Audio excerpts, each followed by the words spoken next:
Olá, meus irmãos e irmãs de Ideal Espírita, vocês amigos e amigas que nos acompanham aqui na página Estação da Luz Espírita, muitíssimo obrigado mesmo pela sua companhia. A nossa página Estação da Luz Espírita não tem fins lucrativos, o objetivo é a divulgação da doutrina espírita. E é por isso que nós reunimos aqui esta sede de matérias espíritas para que possa atender às suas necessidades, estudo, lazer, pesquisa. Você encontra aqui na nossa página Estação da Luz Espírita os livros da codificação, obras suplementares, entrevistas, palestras e os programas da Web Rádio Estação da Luz de Natal e Web Rádio Cristo Consolador de São Paulo. Ou seja, um acervo que atenda às suas necessidades, sem fins lucrativos. O objetivo é a divulgação da doutrina espírita. E agora eu convido você para nos acompanhar na reprodução de mais esse trabalho imperdível. Muito obrigado mesmo pela sua companhia e vamos juntos!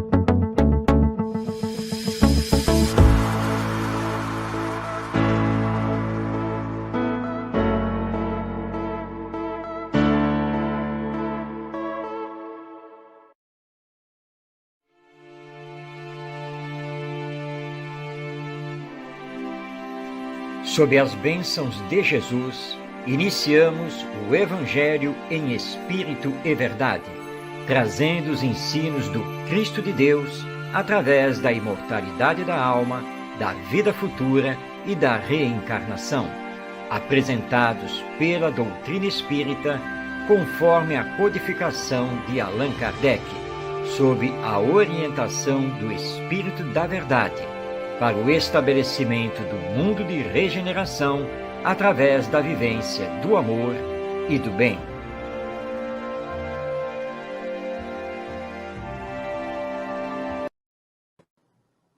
Olá, seja bem-vindo, seja bem-vinda. Aqui estamos dando início a mais uma edição de O Evangelho em Espírito e Verdade, que vai ao ar toda quinta-feira, às 5 da tarde, em transmissão da Web Rádio Cristo Consolador. Que Jesus, nosso Mestre, nos abençoe, que possamos estar envolvidos em vibrações de paz e de amor. E como estamos ao vivo, transmitindo da cidade do Rio de Janeiro para o Brasil e o mundo, você pode participar, basta você enviar a sua mensagem, seja através do YouTube ou através do Facebook. E nós estamos aqui para recebê-la e interagir com você. O programa O Evangelho em Espírito e Verdade trabalha o estudo do Evangelho segundo o Espiritismo, o estudo do Novo Testamento, traz a palavra dos nossos amigos espirituais e sempre encerra com a palavra do nosso estimado José Herculano Pires. E também tem a dica literária espírita. Muito bem, vamos então dar início aqui ao nosso programa. E na primeira parte, nós estudamos o Evangelho segundo o Espiritismo e estamos desenvolvendo o seu capítulo 12, que é o capítulo Amai os vossos inimigos. Hoje nós temos o item 11, que trata do tema O Duelo. Esse tema é desenvolvido por mais de um espírito, e hoje nós vamos ver a mensagem dada por Adolfo, na cidade de Marmande, no ano de 1861. Lembrando que quase todos os capítulos do Evangelho segundo o Espiritismo, eles encerram com as instruções dos espíritos. Então, nós estamos vendo aqui a instrução do espírito Adolfo a respeito do duelo. Vamos, então, passar a palavra a ele. A sua mensagem está todinha nestes dois slides que nós vamos colocar aqui na tela na sequência. Iniciando, primeiramente, com este slide, que é o primeiro parágrafo da sua mensagem. Então, ele está nos dizendo: só é verdadeiramente grande aquele que, considerando a vida como uma viagem que tem o destino certo, não se incomoda com as asperezas do caminho, não se deixa desviar nem por um instante da rota certa. De olhos fixos no seu objetivo, pouco se importa de que os obstáculos e os espinhos da senda o ameacem. Estes apenas o roçam, sem o ferirem, e não o impedem de avançar. Arriscar os dias para vingar uma ofensa é recuar diante das provas da vida. É sempre um crime aos olhos de Deus. E, se não estivesseis tão enleados como estáis nos vossos preconceitos, seria também uma ridícula e suprema loucura aos olhos dos homens. Bom, então, esta é a primeira parte do texto do Espírito Adolfo, conversando conosco a respeito do tema o duelo.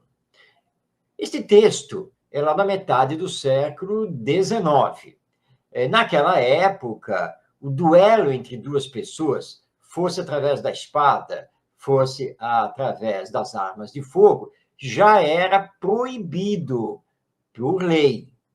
Mas foi uma ação que aconteceu durante muito tempo e que, na verdade, nós vamos ver que ainda acontece. Ele nos lembra que, normalmente, o duelo ele era feito por uma questão de lavar a própria honra.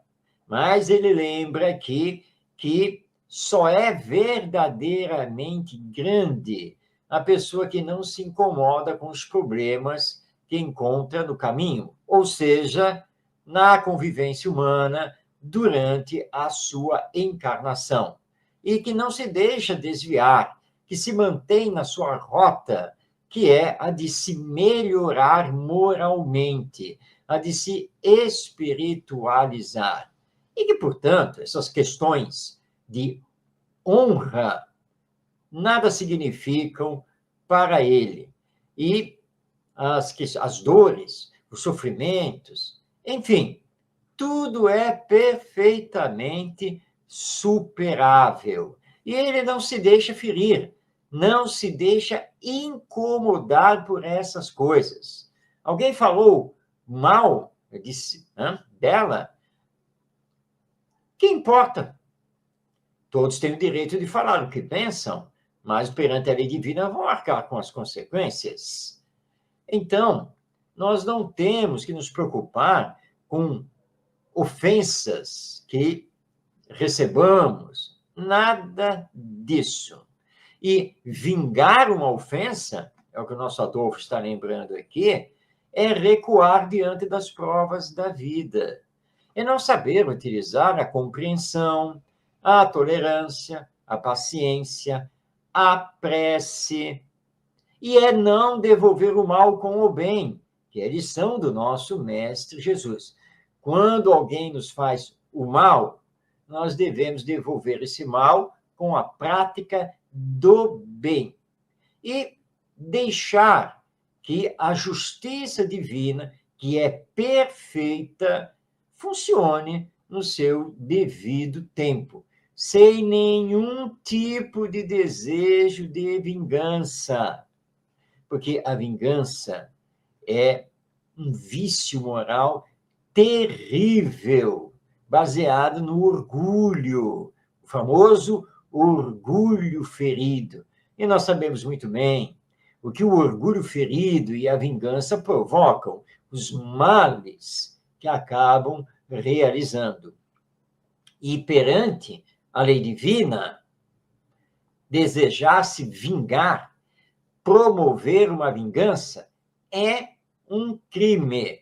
Mesmo que aqui na Terra não venhamos a cometer um assassinato, porque existem as chamadas vinganças morais.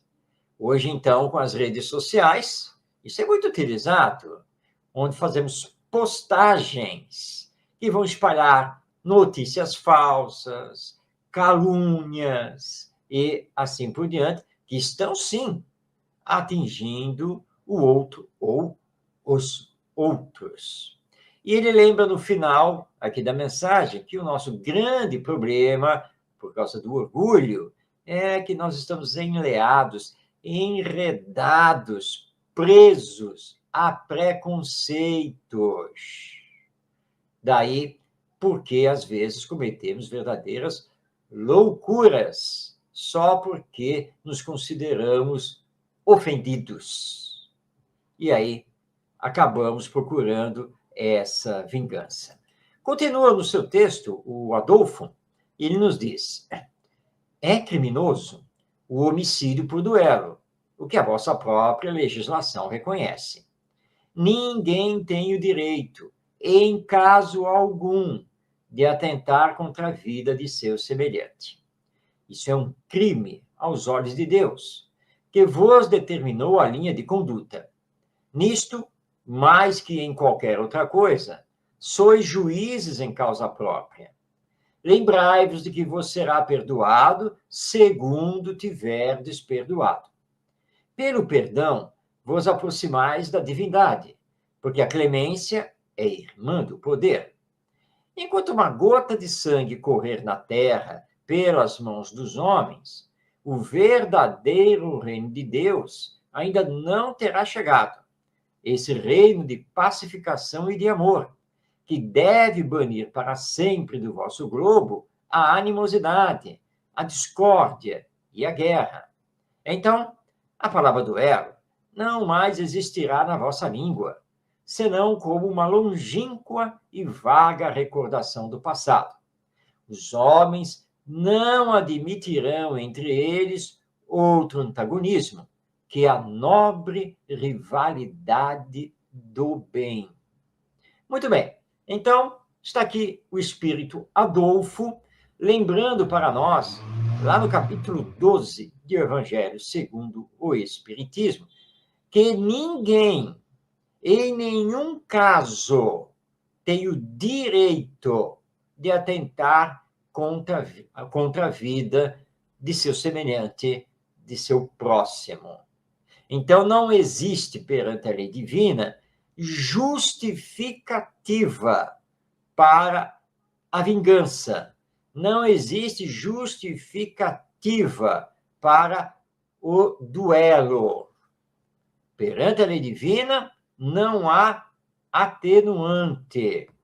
Será sempre considerado um crime. Porque a determinação divina é que aproveitemos a encarnação para aprendermos a nos amar. Essa é a lei de amor. E é claro que o duelo, com base no orgulho, se contrapõe a isso. Portanto, qualquer tipo de duelo que leve alguém à morte será considerado um crime perante a lei divina. Ele vai nos lembrar aqui um ensino de Jesus, que seremos perdoados por Deus na medida em que perdoarmos ao nosso próximo. Esse ensino do nosso mestre Jesus é muito claro. Ou seja, precisamos saber exercer o perdão. E é o que tem faltado muito, não é mesmo? Saber perdoar. Não, pelo contrário. Nós levamos a ferro e fogo qualquer ofensa, qualquer coisa que consideremos que está indo contra nós. Quando os ensinos do Evangelho proclamam o perdão das ofensas. E é quando perdoamos que nos aproximamos de Deus. Nos aproximamos de Deus porque, através do perdão, estamos crescendo espiritualmente. E aí, Adolfo, esse guia espiritual, esse nosso mentor da espiritualidade, nos diz que, enquanto estivermos nos matando, o reino de Deus, anunciado por Jesus, não terá chegado. Não poderá se estabelecer aqui na Terra. Porque o reino de Deus significa paz e amor, solidariedade e fraternidade. Portanto, nós temos que banir aqui da sociedade humana toda discórdia, toda guerra, toda animosidade, todo rancor, todo desejo de vingança, todo ódio. Nós precisamos combater tudo isso para permitir que o amor norteie os nossos passos aqui na vida terrena. Muito cuidado.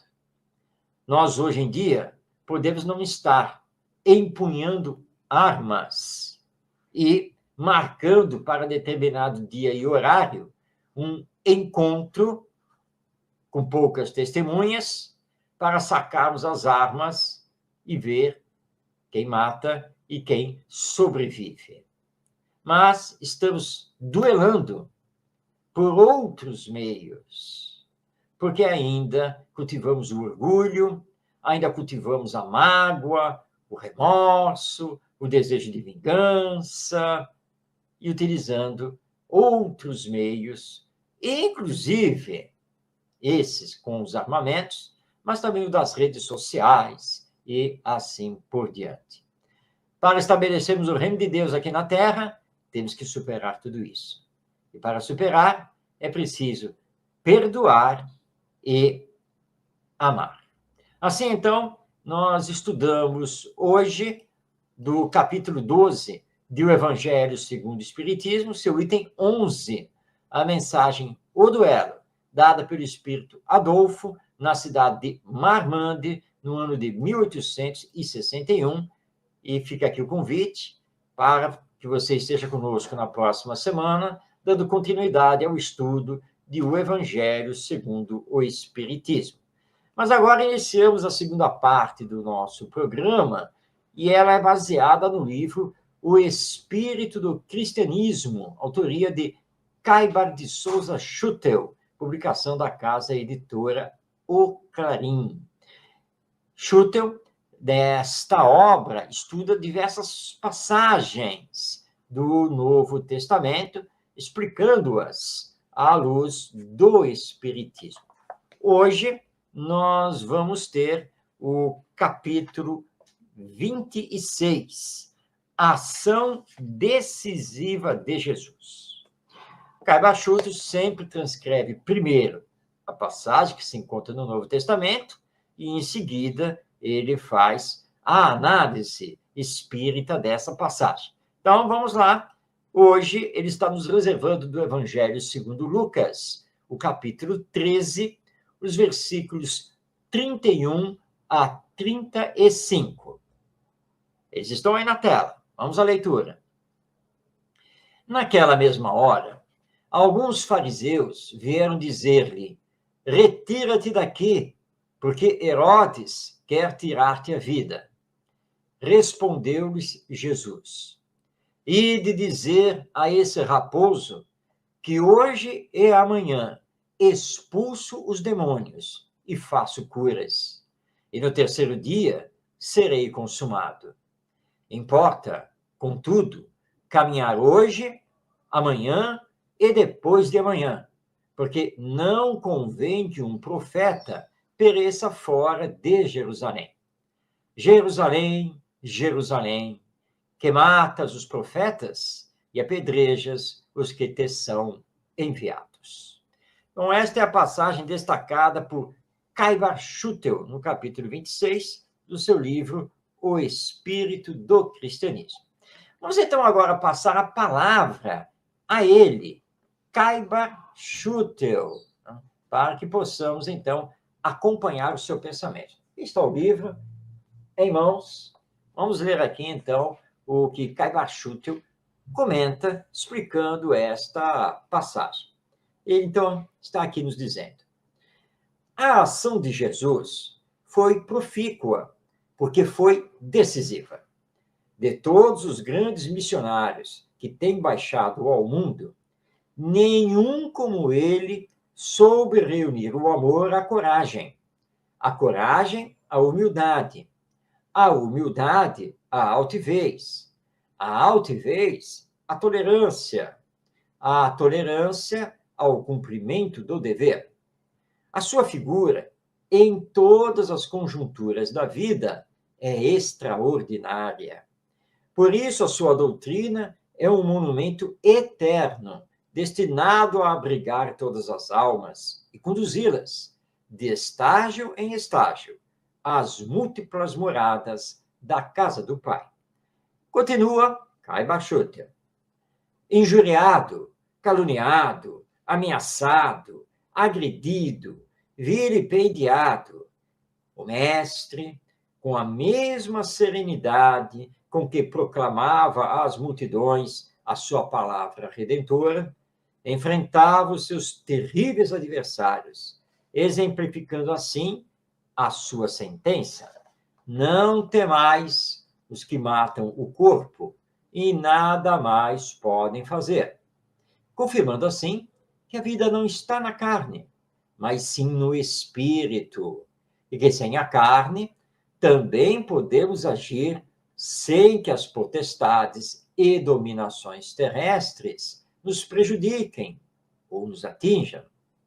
Herodes, com toda a sua sanha de carnífice, não conseguiria abalar a doutrina de Jesus, mesmo que este tivesse de sofrer morte afrontosa, como realmente aconteceu. Contudo, nem assim a sua palavra pereceu, pois teria de ser cumprida até o último tio, sem dela se perder uma só vírgula. Esta lição viva, tão profícua para aqueles que mourejam hoje no campo espírita, deve forçosamente servir de alento para prosseguirem sem temor na sua jornada de cumprimento do dever, afrontando os inimigos da doutrina, que se esforçam para que ela permaneça desconhecida e ignorada de todos. Bom, esta é a palavra de Caiba Schutter, no capítulo 26 do seu livro O Espírito do Cristianismo.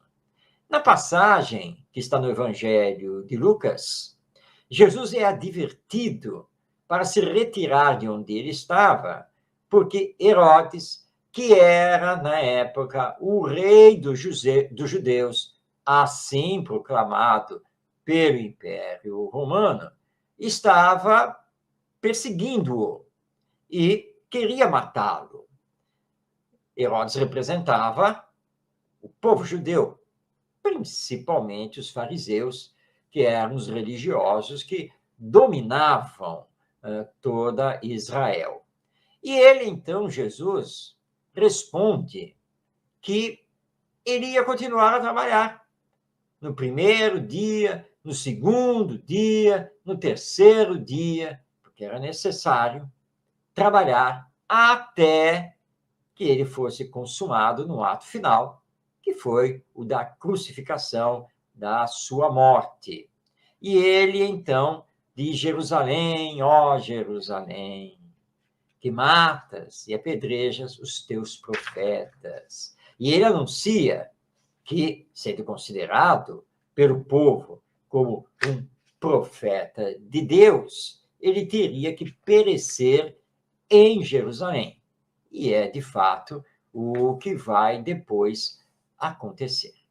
Caiba Schutter, no seu texto, ao nos explicar esse acontecimento registrado pelo evangelista Lucas, ele nos lembra que Jesus nos deu o maior exemplo que pode existir aqui na face da terra, de confiança em Deus, de perseverança no trabalho e de se colocar acima das injunções terrenas, sejam estas políticas, religiosas, culturais e assim por diante.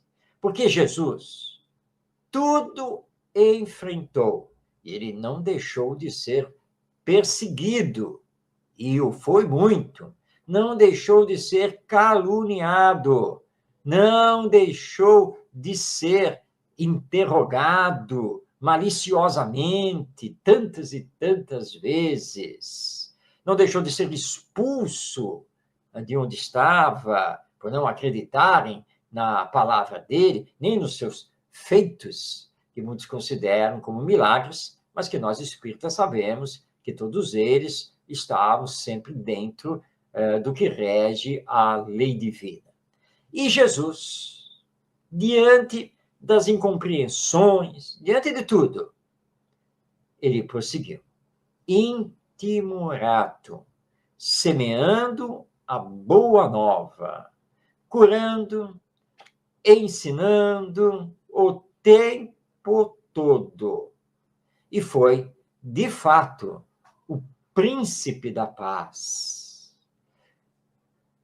Mahatma Gandhi, esta grande alma que tanto trabalhou pela independência da Índia entre os séculos 30 e 40 do século, entre as décadas de 30 e 40 do século 20, ele que desencarnou assassinado no ano de 1948, Gandhi dizia abertamente que a sua campanha da não violência, a cultura da paz, tinha por base os ensinos de Jesus. Ele era um admirador profundo do Sermão da Montanha, embora Gandhi não fosse cristão. Mas a base dele era Jesus. Então, nós espíritas, nos lembra aqui Kai Barchutel, temos que ter Jesus como nosso guia e modelo, como, aliás, está escrito com todas as letras na questão 625 do Livro dos Espíritos. E, hoje em dia, o Espiritismo sofre muitos ataques. Aliás, mais do que ataques, ele sofre deturpações. Você que está aí nos assistindo, você já reparou nas redes sociais, como Instagram, Facebook, TikTok, Kuai e outras, a quantidade de vídeos com pessoas falando coisas em nome do Espiritismo e que nada tem a ver com os princípios que formam o Espiritismo? Tem muitas pessoas falando não apenas bobagens, mas tem muitas pessoas falando absurdos em nome do Espiritismo. Isso é pior do que atacar o Espiritismo, porque faz um mal terrível. Está fazendo um desserviço ao Espiritismo e confundindo a opinião pública, porque muitas pessoas não têm estudo sobre o Espiritismo, não leem as obras de Allan Kardec e acabam acreditando naquilo que estão ouvindo daquela pessoa que está ali viralizando nas redes sociais, falando em nome do Espiritismo, o que o Espiritismo não é. Então, nós temos que ter a coragem que teve Jesus para esse enfrentamento, para o esclarecimento. Não é para brigar, não é para fazer discussões estéreis, não. Mas é também para utilizar as redes sociais e os meios de comunicação, de uma forma geral, para esclarecer sobre o que é verdadeiramente o Espiritismo ou doutrina espírita, para explicar os seus princípios básicos, a aplicação dos mesmos, as consequências deles na nossa vida e da humanidade. E sem estarmos aqui preocupados se vamos ser atacados, se muitas pessoas não vão gostar, se vamos perder seguidores, não importa. Agora, façamos os esclarecimentos sempre com fraternidade, sempre com bondade, porque devemos respeitar os outros, mesmo que o pensamento deles estejam equivocados. O respeito é muito importante, é mesmo essencial, fundamental, porque, lembrando novamente, estamos aqui na Terra para aprender a nos amar. Isso porque somos irmãos e irmãs, isso mesmo, porque todos nós somos espíritos, na condição de reencarnados. E como espíritos, fomos criados por Deus. Ora, se temos o mesmo Pai em comum, somos irmãos. Não há como questionarmos isso, porque a criação é divina. Deus criou tudo que existe. Deus criou o universo. Deus criou a vida. Deus criou todos os seres espalhados por este universo. Entre eles, nós. Temos o mesmo Pai. E, portanto, somos irmãos. Amemo-nos e trabalhemos. Como nos lembrou Jesus e que Lucas registrou no seu Evangelho. É preciso que se trabalhe hoje, e amanhã, e depois de amanhã, mesmo porque Deus, nosso Pai, não para de trabalhar. Tudo isso, então, nós estudamos a partir, então, desta passagem que está no Evangelho de Lucas, no seu capítulo 13, versículos 31 a 35, e que é estudado por Kai Schutel no seu livro O Espírito do Cristianismo, no capítulo 26, a ação decisiva de Jesus. Vamos continuar este estudo semana que vem com mais um capítulo dessa obra, O Espírito do Cristianismo. Estamos chegando aqui na metade do nosso programa e, portanto, na hora de abrir a terceira parte. E nessa terceira parte nós trazemos com muito carinho a presença do benfeitor espiritual Emmanuel, que através do não menos querido médium Chico Xavier, nos trouxe, através de dezenas de obras, seus comentários sobre as cartas de Paulo de Tarso, os versículos. Emmanuel adorava fazer isso, né? Pegar os versículos de cada carta e estudá-los, escrevendo uma mensagem, um texto, para que nós pudéssemos compreender aquele versículo, sempre utilizando a doutrina espírita para as suas explicações. O que nós estamos fazendo aqui no programa é trazer os comentários de Emmanuel, através do Chico Xavier. Embora eu seja contemporâneo do nosso Chico Xavier, desencarnado no ano de 2002, não o conheci pessoalmente. Mas, importante, é a obra que ele nos deixou, os exemplos que ele nos legou.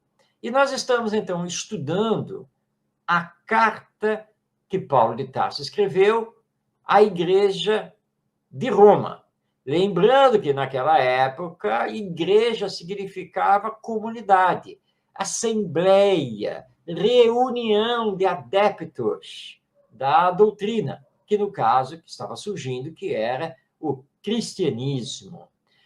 Neste estudo, hoje, nós temos o versículo 14 do capítulo 14 da carta aos Romanos, onde nos diz Paulo de Tarso: eu sei e estou convencido no Senhor Jesus que nada é impuro em si.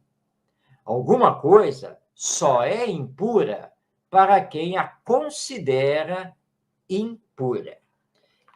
A respeito desse versículo, Emmanuel nos entrega o texto com o título Sexo.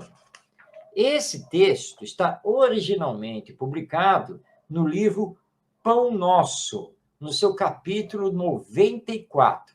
O livro Pão Nosso é publicado pela Federação Espírita Brasileira, obra, aliás, muito conhecida. Vamos, então, passar a palavra a Emmanuel, para entendermos o que Paulo de Tarso está querendo nos dizer. Diz, então, esse nosso querido benfeitor espiritual: quando Paulo de Tarso escreveu esta observação aos romanos, referia-se à alimentação, que, na época, representava objeto de áridas discussões entre gentios e judeus. Nos dias que passam, o ato de comer já não desperta polêmicas perigosas. Entretanto, podemos tomar o versículo e projetá-lo noutros setores de falsa opinião. Vejamos o sexo, por exemplo. Nenhum departamento da atividade terrestre sofre maiores aleives. Profundamente cego de espírito, o homem, de maneira geral, ainda não consegue descobrir aí um dos motivos mais sublimes de sua existência. Realizações das mais belas na luta planetária, quais sejam as da aproximação das almas na paternidade e na maternidade, a criação e a reprodução das formas, a extensão da vida e preciosos estímulos ao trabalho e à regeneração, foram proporcionadas pelo Senhor às criaturas por intermédio das emoções sexuais. Todavia, os homens menoscabam o lugar santo, povoando-lhe os altares com os fantasmas do desregramento. O sexo fez o lar e criou o nome de mãe. Contudo, o egoísmo humano deu-lhe em troca absurdas experimentações de animalidade, organizando para si mesmo provações cruéis. O pai ofereceu o santuário aos filhos, mas a incompreensão se constituiu em oferta deles. É por isso que romances dolorosos e aflitivos se estendem através de todos os continentes da Terra. Ainda assim, mergulhado em deploráveis desvios, pergunta o homem pela educação sexual, exigindo-lhe os programas. Sim, semelhantes programas poderão ser úteis. Todavia, apenas quando espalhar-se a santa noção da divindade do poder criador, porque, enquanto houver imundície no coração de quem analise ou de quem ensine, os métodos não passarão de coisas igualmente imundas. Então, esta é a palavra de Emmanuel, no livro Pão Nosso, capítulo 94, nos explicando este versículo de Paulo de Tarso e ampliando a sua aplicação. De fato, conforme o início aqui do texto de Emmanuel, na época de Paulo de Tarso, entre os judeus, havia realmente um problema seríssimo com a alimentação, porque muitos alimentos eram considerados impuros ou ficavam impuros se antes da refeição as mãos não fossem lavadas. Isso era um ritual levado ao pé da letra pelos fariseus. E a carne de porco, por exemplo, era considerada totalmente impura. E havia uma guerra entre os judeus e os gentios. Os gentios eram as outras gentes, ou simplesmente os não-judeus. Por exemplo, os judeus se escandalizavam com os romanos, porque os romanos comiam de tudo, não faziam nenhum tipo de ritual para se purificarem. E isso era um horror para esses judeus ortodoxos. E Paulo, então, na sua carta aos Romanos, lembra que perante Deus nada é impuro. O problema da impureza deriva apenas dos nossos preconceitos, da nossa ignorância. Emmanuel, então, nos lembra que nos dias atuais, nós já não temos mais esse problema de discutir pureza ou impureza de alimentos. Mas podemos pegar este versículo de Paulo de Tarso e aplicar em outras coisas da nossa vida. E Emmanuel escolheu a questão do sexo. Durante muito tempo, o sexo foi considerado impuro, fora do casamento. E mesmo dentro do casamento, o sexo chegou a ser considerado apenas e tão somente para o ato da procriação de filhos. E nada mais do que isso. E Emmanuel está nos lembrando que o sexo também é criação divina. E se o sexo é criação divina, é claro que é algo santo. Colocando esse santo aqui entre parênteses, apenas para explicar que o sexo é divino, que o sexo não tem nada de impuro.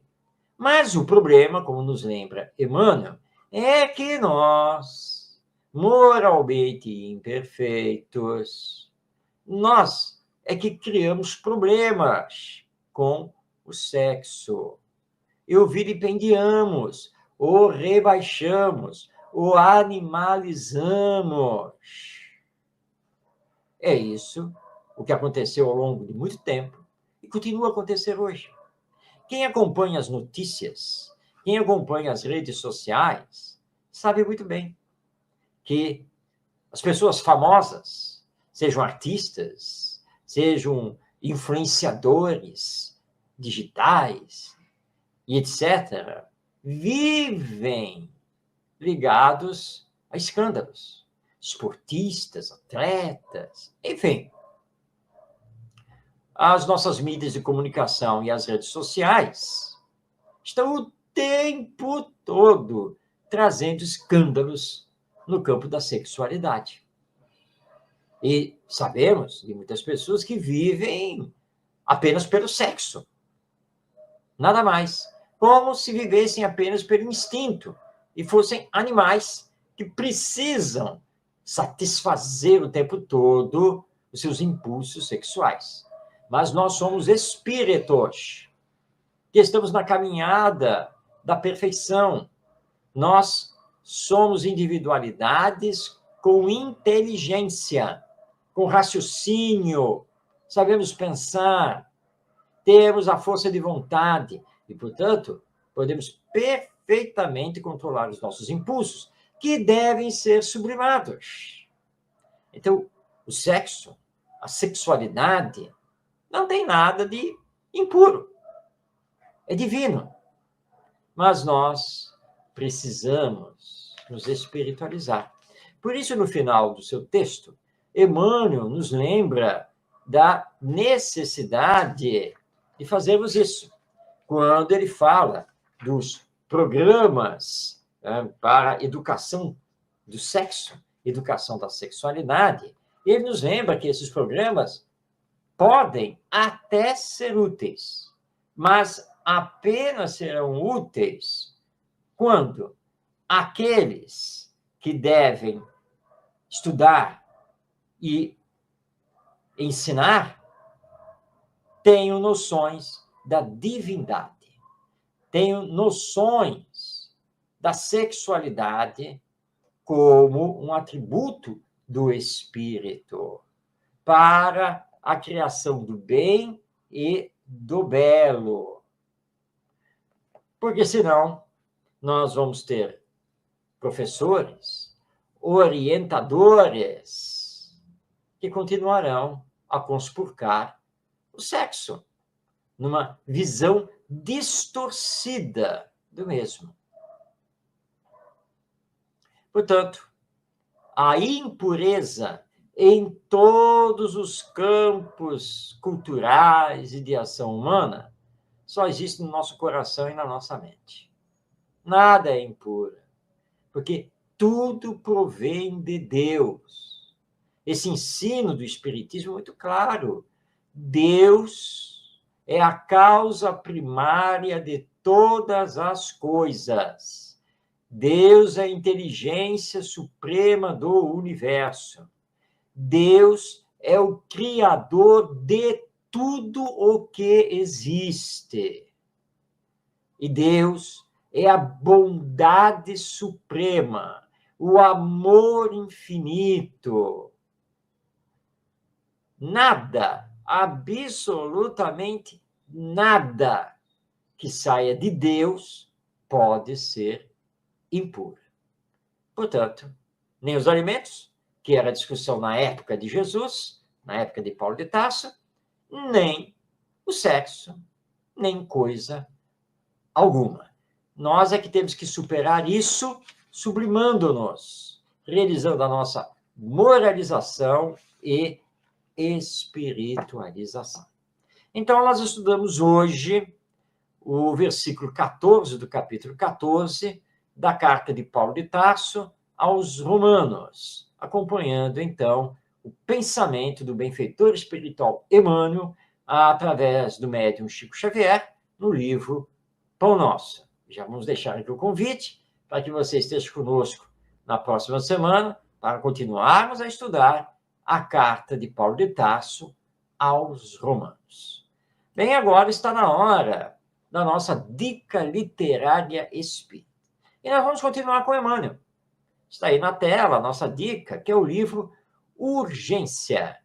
É um livro que reúne textos de Emmanuel, recepcionados por Chico Xavier, e esse livro é uma publicação do GEM, o Grupo Espírita Emmanuel, que tem a sua sede na cidade de São Bernardo do Campo, São Paulo. O GEM, aliás, publicou dezenas de obras recepcionadas pelo nosso Chico Xavier.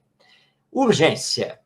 E nesta obra, Emmanuel nos lembra a urgência de trabalharmos o Evangelho, de colocarmos em prática os ensinos morais de Jesus. Então, está aí para você a dica literária espírita, o livro Urgência, autoria de Emmanuel, através da mediunidade de Chico Xavier.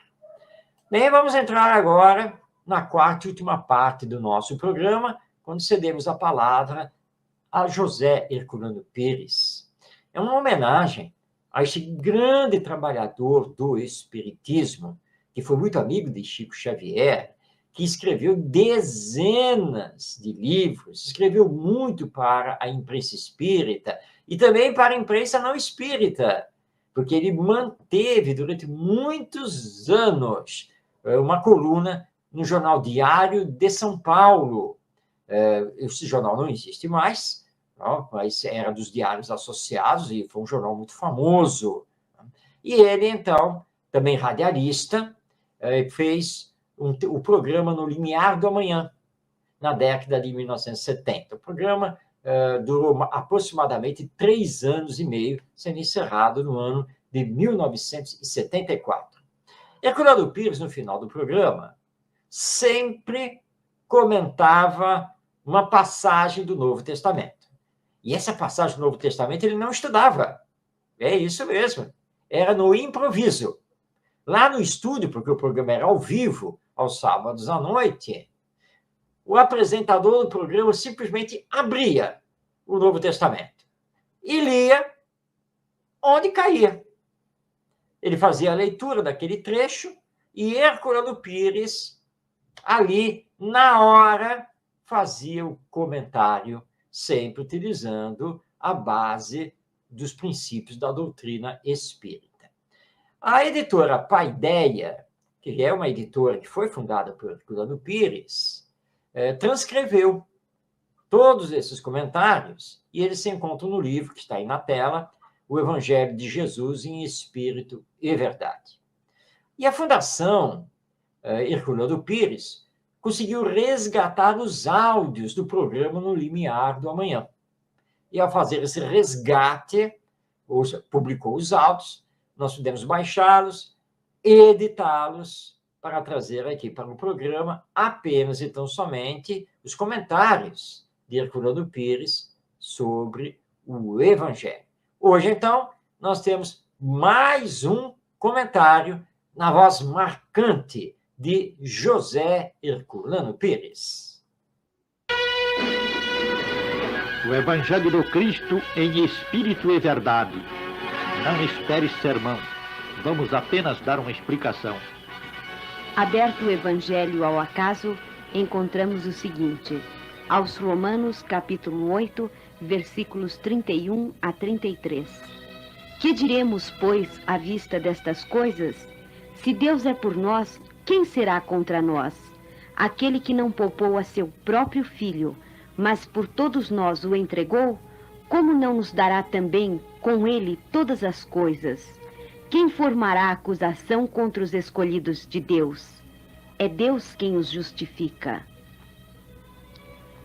Paulo, ao escrever a sua carta aos Romanos, ele analisou naturalmente vários problemas referentes ao desenvolvimento do cristianismo nascente e, ao mesmo tempo, tratou, como sempre tratava nas suas cartas, de dar uma orientação segura para as igrejas cristãs que então estavam se formando em todo o mundo.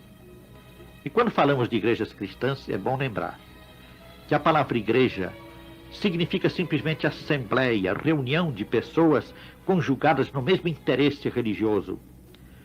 Não se fundavam igrejas naquele tempo com o sentido e a estrutura que têm as igrejas cristãs de hoje.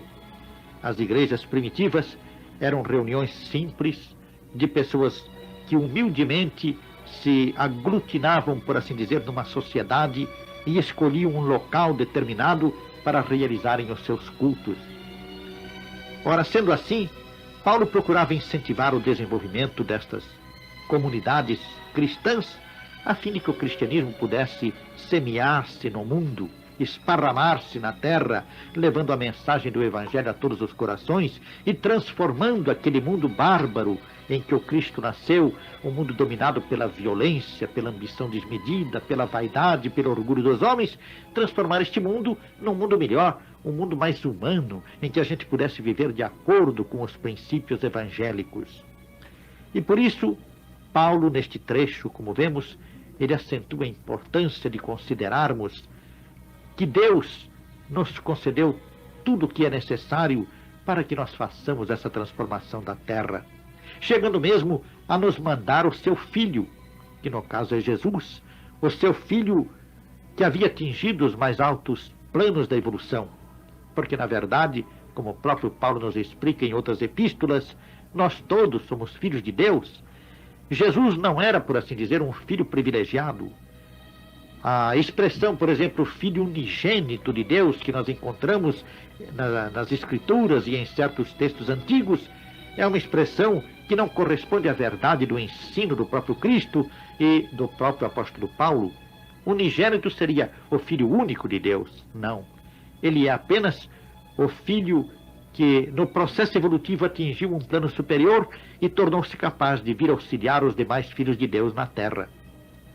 Ora, Paulo então acentua o interesse de Deus pela nossa evolução espiritual, mostrando que ele enviou o seu Filho mais evoluído aqui na terra para nos enfrentar e sofrer conosco as maiores injustiças, passar pelos suplícios mais terríveis e ignominiosos, a fim de nos trazer um impulso decisivo para a nossa evolução, a fim de nos auxiliar a realmente nos modificarmos, nos melhorarmos. Lembrando isto, Paulo acentua então que Deus está com todos aqueles que se esforçam para progredir, com todos aqueles que querem melhorar-se. E o Espírito, como diz ele, o Espírito, que é a nossa própria essência, tem dentro de si mesmo o impulso evolutivo que deverá levá-lo para Deus. Então, não devemos nos importar com aqueles que nos censurem, que nos acusem, que nos julguem através das suas medidas, dos seus processos de julgamento ainda bastante restritos, porque apegados ao juízo terreno. Não devemos nos incomodar com aqueles que querem nos condenar, porque nós não aceitamos as suas crenças, nós não concordamos com os seus princípios religiosos.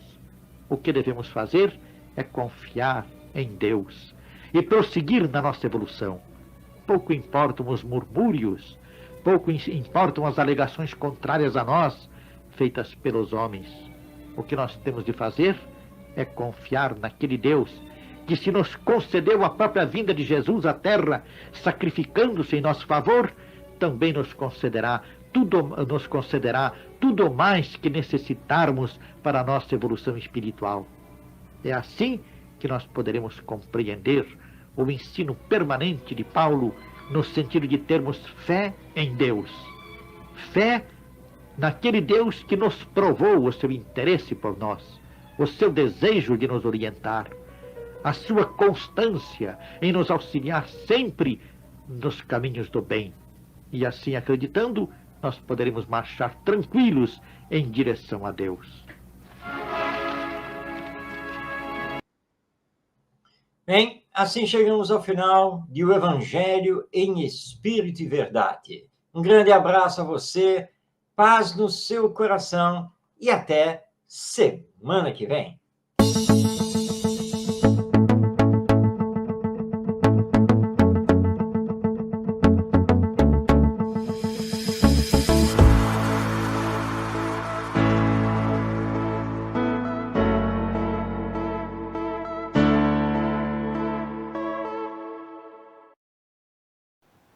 Chegamos ao final da nossa atividade. Muitíssimo obrigado mesmo pela sua companhia e espero você no próximo evento.